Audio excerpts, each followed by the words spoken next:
আজকে এই কৃষি জাদুঘরে অনেক গুণী মানুষের পা পড়িছে, মাননীয় সংসদ সদস্য সহ গুণী মানুষের পা পড়িছে। আজকে এক ভিন্নতর মানুষের পা পড়ল সাতক্ষীরা সদর উপজেলা তুজলপুর গ্রামের কৃষি জাদুঘরে। নামটি হলো ইনাম হক, যারা আপনারা চেনেন, যে প্রতিষ্ঠা করেছিল জেস ফাউন্ডেশন, মানুষ মানুষের জন্য, জীবন জীবনের জন্য। যে মানুষটি ওই কলরোয়া উপজেলার সলিমপুরে জন্ম হয়েও সারা পৃথিবী কিন্তু দাপিয়ে বেড়ান, সেই মানুষটি আজকে এই সাতক্ষীরা সদর উপজেলার তুজলপুরে পা দিয়েছেন। ইতিমধ্যে সারা পৃথিবীর মধ্যে এক ব্যতিক্রম বা বিরল বলবো, ময়মনসিংহের ভালুকায় একটি কুমিরের খামার গড়ে তুলেছেন, যা পৃথিবীতে কুমিরের মাংস, দাঁত, চামড়া রয়েছে ব্যাপক চাহিদা।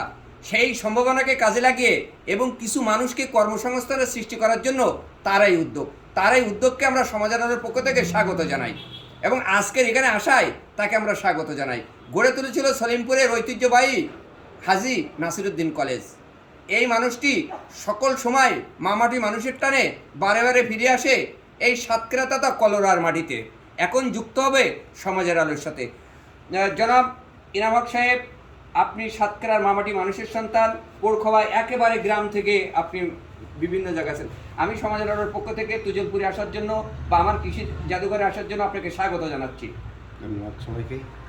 আমরা আপনার কিছু জিনিস আজকে আপনার একটু দেখাতে চাই। আপনি দেখেছেন যে আমার পাশে আমরা কিন্তু কৃষি জাদুঘরে আমরা কিন্তু মাটি, যে সাতক্ষীরার কৃষক রংপুরের মাটি কি করে চেনবে না, যেতে পারবে না, তা আমরা তার মাটিটা চেনার জন্য এটা সংগ্রহ করেছি। এবং এইটা কিন্তু কেঁচু কম্পোস্ট সার, আপনারা দেখেছেন, এটা কিন্তু কেঁচু কম্পোস্ট সার, যেটা ভার্মি কম্পোস্ট বলছে।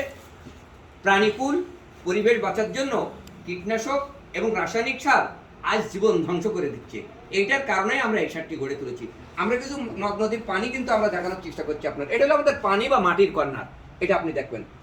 এটা আমরা তরল সার বলছি, যে গাছের গোড়াতে কিছু খাবে, গাছের ওপর দিয়ে কিছু খাবে, যেটা মানুষ তেল মাখলে বাঁচে। আমরা কিন্তু সেইটা করার জন্য গেছি। কিছু হারানো ইলেকট্রনিক আমরা রেখেছি, যে নতুন প্রজন্ম বা আগামী প্রজন্ম এইগুলো চেনবে না। আমাদের উদ্দেশ্য এটাই।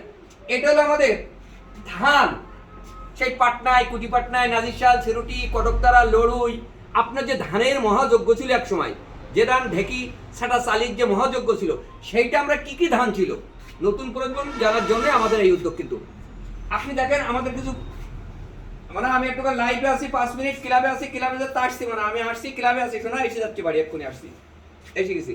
এখানে আমরা এটা ধান সংগ্রহ রেখেছি। কিন্তু যে কৃষক আপনি দেখেছেন স্বর্ণ মাসুরি, মোটা, কাটিকাসা, বৃথান, শুভ্রা ধান আপনি দেখেছেন।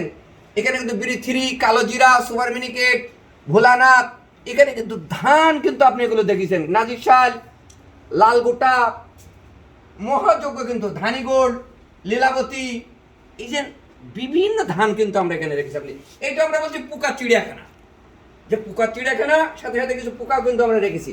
যে একজন কৃষক বিষ দিলেন, সেই বিষ দিলে পরাগণে যে মৌমাছির গুণ, সেটি কিন্তু মারাত্মক পরাগণে। তাহলে যদি আমি মৌমাছি মারি, বন্ধু পোকা মারি, শত্রু পোকার সাথে, তাহলে তোমার পরাগণে ক্ষতি হবে।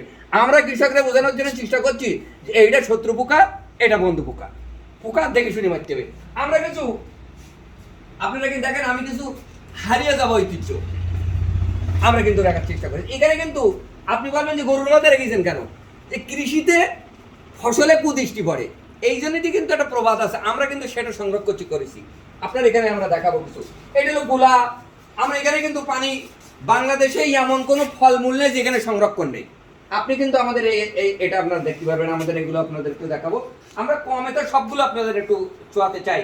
আমি এই দিকে একটু ঘোরাতে বলবো। দেখেন বিস্তলদোবা, এটা হলো পালকি, এটা গুলা, এই যে এই দেখেন, এটা কিন্তু মেলা আগের মেশিন।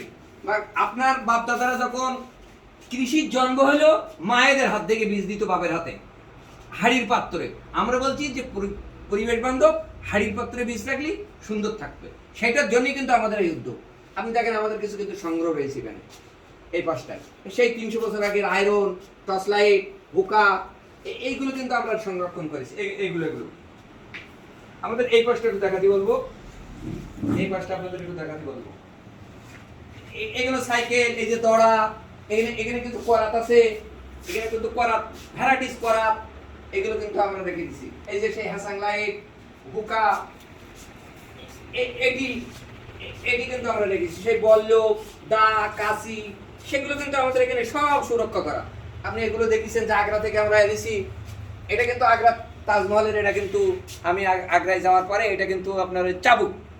এবং আপনি দেখেছেন যে বাবুই পাখির বাসা আমাদের কিন্তু অনেক আছে। এ বিষয়ে আপনি সর্বশেষ এই দেখার পরে আপনার অনুভূতিটা যদি একটু জানান। আমাকে মনে হচ্ছে এটা একটা অভূতপূর্ব একটা চেষ্টা যে আমাদের হারিয়ে যাওয়া ঐতিহ্যকে ফিরিয়ে আনা। কিন্তু এখানে যে বীজগুলো দেখেছি এই বীজ হয়তো এখনো বিলুপ্তি হয়ে গেছে, যদি এখানে প্রয়োজন করা হয় তাহলে কৃষকরা আগের মতো আবার সেই আদি যে আমাদের যে ধানটা ছিল বিক্রি করে। আর এখানে যেগুলো সংরক্ষণ করছেন আমার মনে হয় এগুলো ঐতিহ্যগতভাবে আমাদের প্রজন্ম তারা দেখে অবাক হবে যে এই জাতীয় জিনিস আমরা ব্যবহার করতাম। তো একটা জিনিস একটু ব্যাখ্যা দেবেন যে মিনিকেট না, ওটা মিনিকেট বলে বাংলাদেশে কোনো ধান নেই। ওটা বোকাস, ওটা সম্পূর্ণ ওটা বাতিল। ওটা হ্যাঁ, ওটা বাতিল। এটা আমি নোটিস করছি যে মিনিকেট, জি জি জি, মিনিকেট বলে ধান বাংলাদেশে নেই, ওটা বোকাস। যে আগ্রহ এবং আপনাদের যে নিরস প্রচেষ্টা, আমি মনে করি এই প্রচেষ্টার কারণে নতুন প্রজন্ম তারা অনেক উপকৃত হবে। আর আমি এই ক্লাবের উত্তর সমৃদ্ধি কামনা করি। আর ইয়ারা তো এটা নিয়ে বই আছে। জি, নেক্সট টাইম যদি কোনো গাছ লাগে আমাকে আগে বলুন। আমার একটা গাছের পাঠশালা হচ্ছে, পরবর্তী আপনি সময় পেলে আপনি গাছের পাঠশালা ভিজিট করার জন্য আপনার অনুরোধ থাকলো। আর আমি গাছের থেকে কিছু গাছ দিতে পারি। জি, ধন্যবাদ আপনাকে। ওকে, সবাইকে।